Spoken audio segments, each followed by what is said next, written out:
তারাবির যে হাদিয়া নেওয়া এটা আসলে কতটুকু বৈধ বা বৈধ না।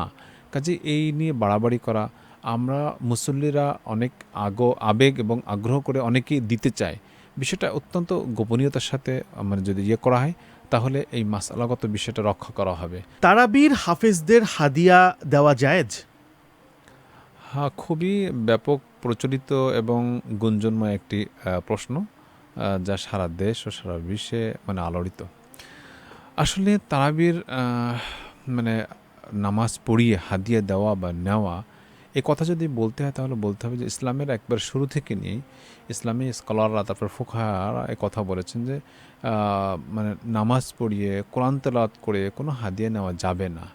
যদিও পরবর্তীতে ফুকাহা একরাম পাঁচ ওয়াক্ত নামাজের ইমামতি করে মানে হাদিয়া নেওয়া বা টাকা নেওয়া এটা বৈধ করেছেন, এটা দিনের স্বার্থে, দিনের প্রয়োজনে। কিন্তু শুধু কোরআন তেলাওয়াত করে বা তারাবির নামাজ পড়ে, এবং তারাবির নামাজ পড়ার অর্থ হচ্ছে কোরআন শোনানো, সেটা করে আসলে নেওয়ার কোনো বৈধতা দেয় নেই। এর কারণই হচ্ছে যে নামাজ হচ্ছে ইবাদতে মকসুদা, অর্থাৎ একবারে মৌলিক ইবাদতের অন্তর্ভুক্ত, এর কোনো বিনিময় হয় না। কিন্তু বিশেষ এক স্বার্থে বা দিনের প্রয়োজনে পাঁচ ওয়াক্ত নামাজেরটা আলাদা করা হয়েছে, বাকিটা তার আপন জায়গায় রয়েছে। এখন দেখার বিষয় হচ্ছে যে আসলে তারাবির যেই হাদিয়া বিভিন্ন কলাকৌশলে হিলাবাহানা করে যে দেওয়া হয়, সেইগুলো যদি এড়িয়ে যাওয়া যায় তাহলে এটা সবচেয়ে বেটার।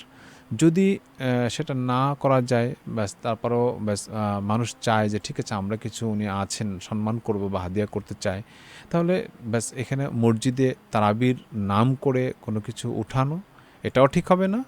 আবার হচ্ছে মানে ইমাম সাহেব যিনি থাকবেন তারাবির নামাজ পড়াবেন, তারও কোনো ডিমান্ড সে করাটা এটা বৈধ হবে না। হ্যাঁ, প্রত্যেক দিতে চাইলে গোপনে ব্যক্তিরা তাদের মতো দিতে পারে, এটাতে কোনো সমস্যা নেই।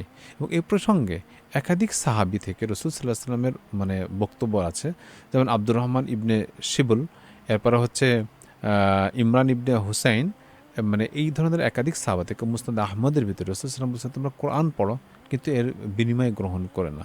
অনুরূপভাবে আব্দুল্লাহ ইবনে মাকিল রাদিয়াল্লাহু তাআলা থেকে বর্ণিত আছে, উনি বলেছেন যে আমরা এরকম তারাবির নামাজ পড়িয়ে তারপরে পড়িয়েছি, মানুষ আমাদেরকে হাদিয়া দিয়েছে, তো আমরা বলেছি যে এই ধরনের নামাজের জন্য আমরা হাদিয়া নিই না, এবং এটা রাসূল সাল্লাল্লাহু আলাইহি ওয়াসাল্লাম থেকে নিষিদ্ধ করা হয়েছে।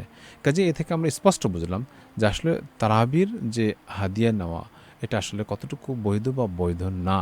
কাজে এই নিয়ে বাড়াবাড়ি করা, আমরা মুসল্লিরা অনেক আবেগ এবং আগ্রহ করে অনেকেই দিতে চায়, বিষয়টা অত্যন্ত গোপনীয়তার সাথে মানে যদি করা হয় তাহলে এই মাসআলাগত বিষয়টা রক্ষা করা হবে। হ্যাঁ, এবং এই আদায়টাকে রমজানুল মোবারকের আদায় বলা, তারাবির শিরোনাম না দেওয়া, এটা একেবারেই বাঞ্ছনীয়। জি।